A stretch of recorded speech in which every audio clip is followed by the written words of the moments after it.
2006, Matt and Mel's original plan was to use their house in Sioux Falls, McKinnon Park neighborhood as a starter home. But after falling in love with the place, they decided to stay put. 2 kids and tons of upgrades later, they're afraid they've overspent.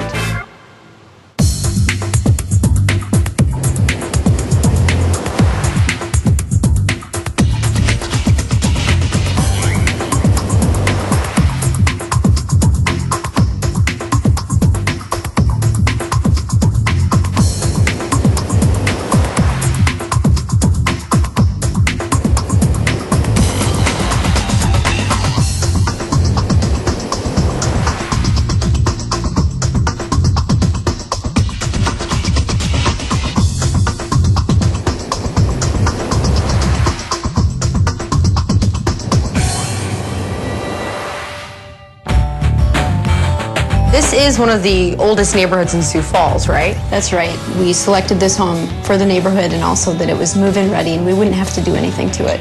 But how things change. After deciding they needed more space to accommodate their growing family, Matt and Mel went wild. On top of the $295,000 purchase price, they spent an additional $155,000 on improvements. We essentially took the roof off the back of the house and added on 2 kids' bedrooms with a bathroom between, and then decided to renovate several other areas of the house at the same time. You could have built a house, a new one for $155,000 somewhere, I imagine. Yeah. Probably. Yeah. Yes. Probably. So I'm curious to know what you think your house is worth. My guess would be around $350,000. I'm thinking maybe closer to 375. I'm pretty sure we're not going to be able to recoup our money. Ideally, I'd like to be over $400,000. Ideally, you would like to be over $450,000, since that's how much you have into your house. Yes. We're already talking about doing some other things as well. Okay, well, for right now, until we know what your house is worth, we're going to put a halt to that. All right. Let's see if you've made wise decisions thus far, and then we can talk about more renovation. Okay. We don't see a whole lot of turnover in the McKinnon Park area, and therefore that increases the value. It's the supply and demand thing. Once people move in, they fall in love with the neighborhood and they choose to stay.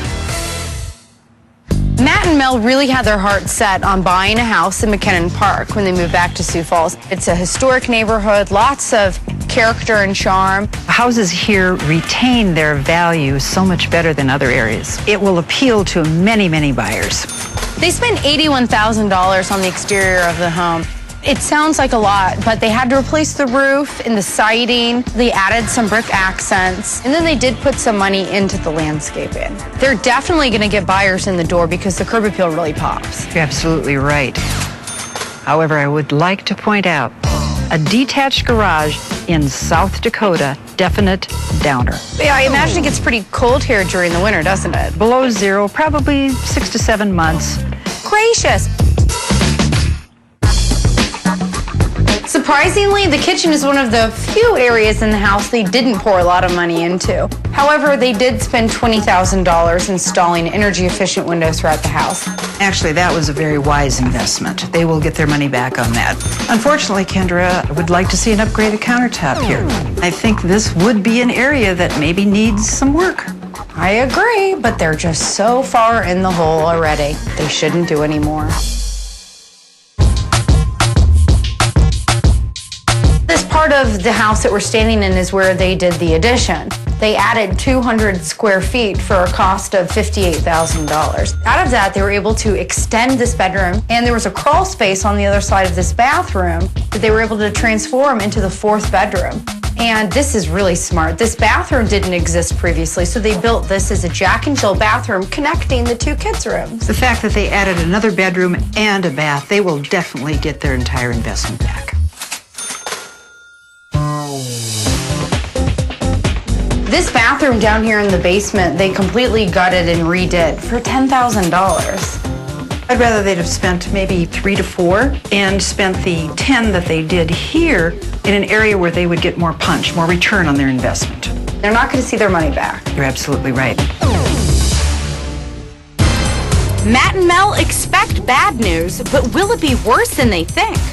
There are a lot of buyers that are going to walk away from this house.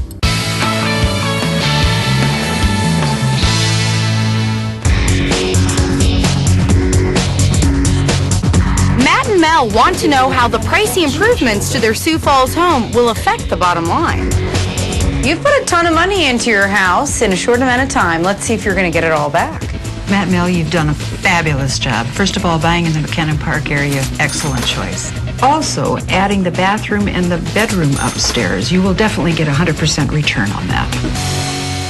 However, there are a few areas you're not going to see a return on investment. First of all, you purchased a home with a detached garage in one of the coldest climates in America, so you'll take a hit there. Also, you spent a tremendous amount of money in a relatively short amount of time, not enough time to recoup your investment. With a goal of $350 to $375 grand, Matt and Mel's expectations are low, but are they low enough? If I were to list your home today, I would list it for